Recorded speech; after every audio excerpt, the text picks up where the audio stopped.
പഠിക്കാൻ താല്പര്യമുണ്ടോ? എന്ത്? ബെഞ്ചിങ്. ബെഞ്ചിങ്ങാ? ആ, അങ്ങനെ ഓ നല്ല കുട്ടി കേട്ടോ. എന്റെ ചേച്ചിക്കറിയാം ബെഞ്ചിങ് എന്താ. ബെഞ്ചിങ് അല്ലെ, ബെഞ്ചിങ് എന്നൊരു സാധനമുണ്ട്. ബിബിൻ അറിയാം ബെഞ്ചിങ്. അതായത് ഒരു ബെഞ്ചിൽ നമ്മൾ 3-4 പേരെ ഇരുത്തുന്നത് പോലെ നമ്മളിങ്ങനെ സ്റ്റാൻഡ് ബൈ വെക്കും. ഒരാൾ പോയാൽ അടുത്ത ആള്, അടുത്ത ആള് പോയാൽ അടുത്ത ആള്. അത്ര ടാലന്റ് എനിക്കില്ല.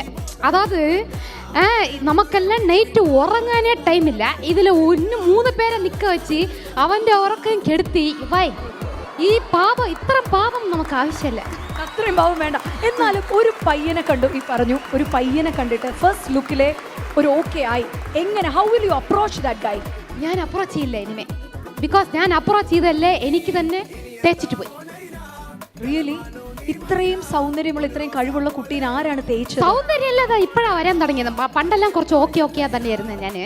സൗന്ദര്യം കുറച്ച് ഇപ്പൊ കുറച്ച് 26-27 വയസ്സിലാവുമ്പോൾ നമുക്ക് മെച്യൂരിറ്റി വരില്ലേ, അപ്പോഴാണ് വരാൻ തുടങ്ങിയത്. അതിനു മുമ്പ് ആരാത്? ബിബിൻ ജോർജിനെ സഹിക്കുന്നില്ല. അതാ നിങ്ങൾ കുറച്ച് ഡിസ്റ്റർബ് ചെയ്യുന്നു. എന്നാലും സൗന്ദര്യം, അപ്പൊ ഇത്രയും സൗന്ദര്യം, കഴിവ്, ഇത്രയും സമ്പാദിക്കുന്ന വലിയ കാറൊക്കെ എടുത്തത് ഞാൻ കണ്ടു. ബെൻസോ കണ്ടുകൊണ്ടോ? അത് എല്ലാരും വിചാരിക്കും ഞാൻ ഏതോ ഒറ്റ കാശുണ്ട്, ലോണിലുണ്ട്. അതുകൊണ്ട് ലോണുണ്ട്, കുഴപ്പമില്ല. ലോൺ ഉണ്ട്. പ്ലസ് ഞാൻ ആ കാശ് എന്റെ കല്യാണത്തിന് ചേർത്ത് വെച്ച കാശാണ്.